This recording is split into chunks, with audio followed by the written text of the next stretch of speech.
नमस्कार दोस्तों, कैसे हैं? उम्मीद होगी कि आप लोग अच्छे होंगे। ओम कृष्णा एकेडमी में आप सभी लोगों का स्वागत है। हम यूपी में जनगणना पढ़ रहे थे। जनगणना का आज का हमारा जो वीडियो है वो किस पे आधारित है? लिंगानुपात पे आधारित है। कि चलिए लिंगानुपात हम देख लेते हैं यूपी और समग्र भारत की कितनी रही।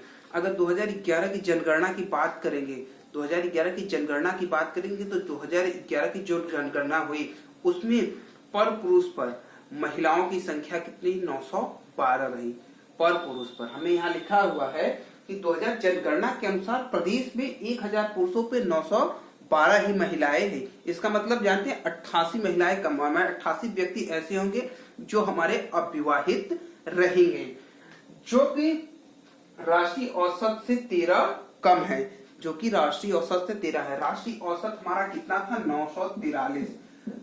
1000 पुरुषों पे 943 महिलाएं हैं। वयस्क और शिशु लिंगानुपात, वयस्क और शिशु लिंगानुपात की हम बात करेंगे। वयस्क और शिशु लिंगानुपात की हम बात करेंगे तो दोनों पहले जान लीजिए। वयस्क मतलब 18 साल और शिशु मतलब 0 से 6 साल। 0 से 6 साल, 18 साल और वयस्क की दोनों के अनुसार में बात करेंगे 25 जिलों का जो लिंगानुपात रहा।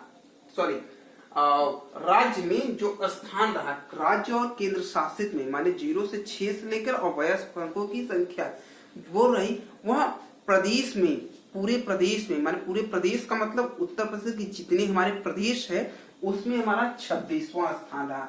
केंद्र शासित तथा राज्यों में हमारा 26वां स्थान रहा। और 2011 की जब जनगणना हुई तो उसमें उत्तर प्रदेश के 25 जिले ऐसे हुए, उत्तर प्रदेश के 25 जिले ऐसे हुए जिनका औसत लिंगानुपात राष्ट्रीय लिंगानुपात से अधिक है तथा 15 जिलों का लिंगानुपात समग्र पूरे भारत के लिंगानुपात से अधिक रहा। स्वतंत्रता प्राप्ति की अगर हम बात करेंगे तो स्वतंत्रता प्राप्ति के बाद सबसे अधिक जो जनसंख्या में वृद्धि वो 1991 से 2000 के बीच में, उससे 2001 की जो गणना हमारी हुई उसमें सबसे अधिक लिंगानुपात में वृद्धि देखी गई। 0 से 6 वर्ष की आयु की लिंगानुपात 2001 में 916 थी। कितना थी? 916 थी। जबकि यह 2011 में घटकर 902 हो गई। माने शिशु लिंगानुपात में हमारी क्या हुई? हमारी गिरावट दर्ज की गई। तो देखिए इसमें से पूछेगा क्वेश्चन, कहां से क्वेश्चन, अभी जो मैंने बोर्ड पे लिखा है इसमें से क्वेश्चन कहां से पुटअप किए जा सकते हैं। इसमें से पहला क्वेश्चन पुटअप किया जाता है कि उत्तर प्रदेश का लिंगानुपात, महिलाओं का लिंगानुपात क्या है? तो महिलाओं का जो लिंगानुपात है वो कितना है? 912 है। और इसके बाद राष्ट्रीय पूछ सकता है कि भारत का लिंगानुपात कितना हुआ। भारत का जो लिंगानुपात है वो 943 है। और भारत के लिंगानुपात से कितना कम है? 13 कम है।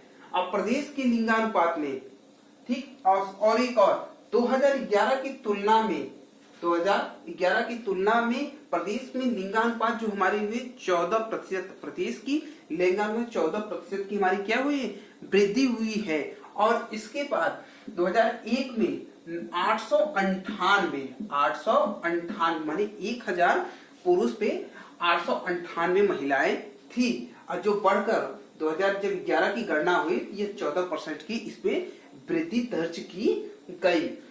एक चीज और, वयस्क तथा शिशुओं का लिंगानुपात में उत्तर प्रदेश का कौन सा स्थान रहा? उत्तर प्रदेश का कौन सा स्थान रहा? तो उत्तर प्रदेश का हमारा 26वां स्थान रहा। उत्तर प्रदेश का हमारा 26वां स्थान रहा।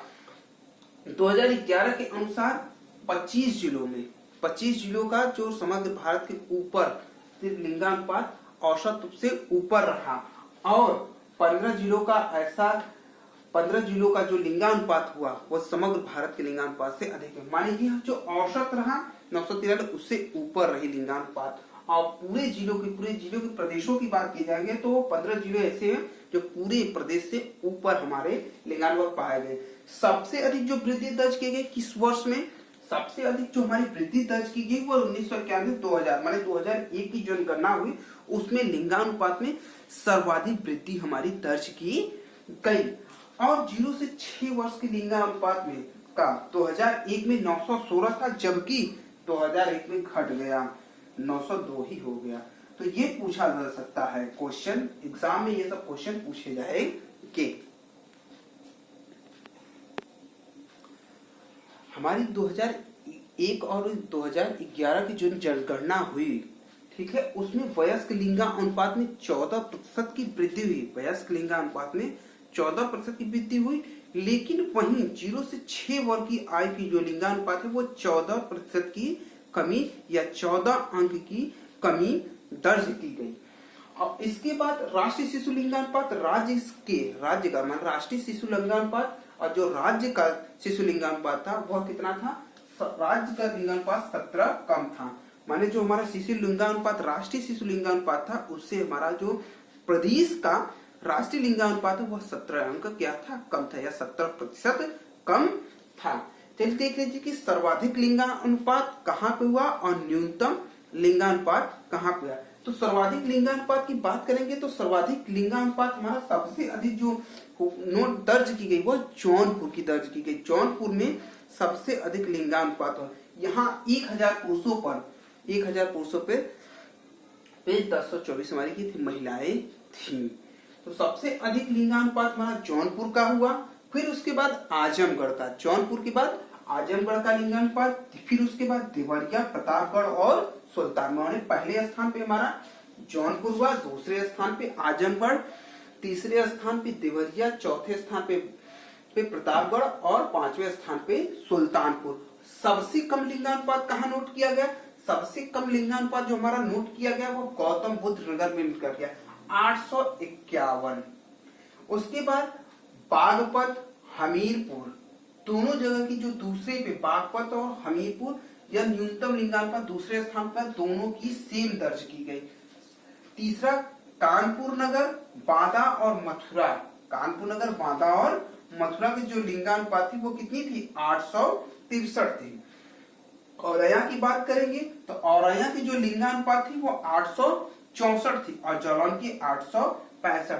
तो आपको हमने बताया कि दो आपको जरूरी से लर्न करना, पहला और दूसरा। तो सर्वाधिक लिंगानुपात दूसरा कहाँ वृद्धि हुई? आजमगढ़ में। और सर्वाधिक न्यूनतम लिंगानुपात दूसरा कहाँ पे रहा? बागपत और हमीरपुर। या बागपत और हमीरपुर हुआ।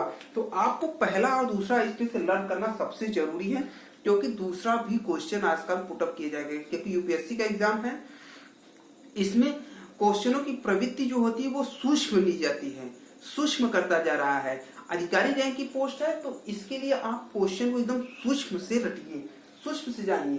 तो यह आजकल जो एग्जाम का पैटर्न है वो दूसरे पे काफी ज्यादा प्रभावित कर रहा है। तो आप दूसरा हमेशा याद रखिए कि दूसरे स्थान पे कौन है। 0 से 6 वर्ष की आयु की अगर हम लिंगानुपात की बात करेंगे तो ठीक है, तो सबसे ज्यादा जो हमारी लिंगानुपात रही वो कहाँ रही? बलरामपुर की। सर्वाधिक लिंगानुपात बलरामपुर की रही और सबसे कम हमारा बागपत में रहा। सबसे कम बागपत में हमारा रहा 841।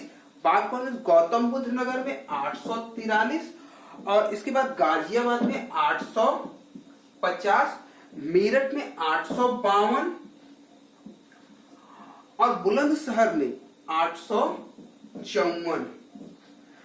तो आपको सबसे पहले जानना होगा कि इसमें से हमारे दो सबसे ज्यादा इंपॉर्टेंट होते हैं। मैंने बताया, बार बार मैं कह रहा हूं कि पहला और दूसरा आप लोग हमेशा लर्न रखें। तो सर्वाधिक वृद्धि कहां पे हुई? बलरामपुर है। और दूसरी सबसे ज्यादा सर्वाधिक वृद्धि हमारा संत कबीर नगर में 942। सर्वाधिक कमी कहां पे हुई? सर्वाधिक कमी बागपत में। सर्वाधिक दूसरी कमी लिंगानुपात में कहां हुई? गौतम बुद्ध नगर में। तो पहला और दूसरा आपको सबसे ज्यादा लर्न रखना है, क्योंकि प्रश्नों की सूक्ष्म प्रश्न जो आपसे पूछे जाएंगे यूपीएससी में वो सूक्ष्म पूछे जाएंगे। प्रश्नों की प्रवृत्ति सूक्ष्म। पहला और अंतिम अब नहीं पूछ रहा है, दूसरा पूछ रहा है, दूसरा अंतिम पूछ रहा है। तो आप हमेशा याद रखिए कि पहला और दूसरा आपको हमेशा लर्न रखना है। अगर लिंगानुपात की 10 की वृद्धि देखा जाए, यूपी की लिंगानुपात की अगर 10 की वृद्धि देखा जाए तो सबसे पहले गिरावट दर्ज की गई है, उसके बाद वृद्धि दर्ज की गई। तो देखिए 1951 की अगर हम बात करेंगे तो जो हमारी थी उत्तर प्रदेश का लिंगानुपात था 908 था 1951 में। 1961 में 907 हो गया। 1971 में 876 हो गया, 1981 में 882 हो गया, 1991 में 876 हो गया, 2001 में 898 और 2011 में 912 हो गया। तो देखिए 1961 में घटा है, 71 में घटा है, इसके बाद 81 में बढ़ा, 81 में बढ़ गया और 91 में हमारा क्या हुआ, फिर से घटा। 2001 में हमारा लिंगानुपात फिर बढ़ा और 2012 में फिर से 2011 की जो जनगणना हुई वह हमारी क्या हुई, उसमें महिलाओं की संख्या में वृद्धि हुई। तो ये था हमारा लिंगानुपात पे वीडियो। तो मिलते हैं फिर अपने अगले वीडियो में। नमस्कार।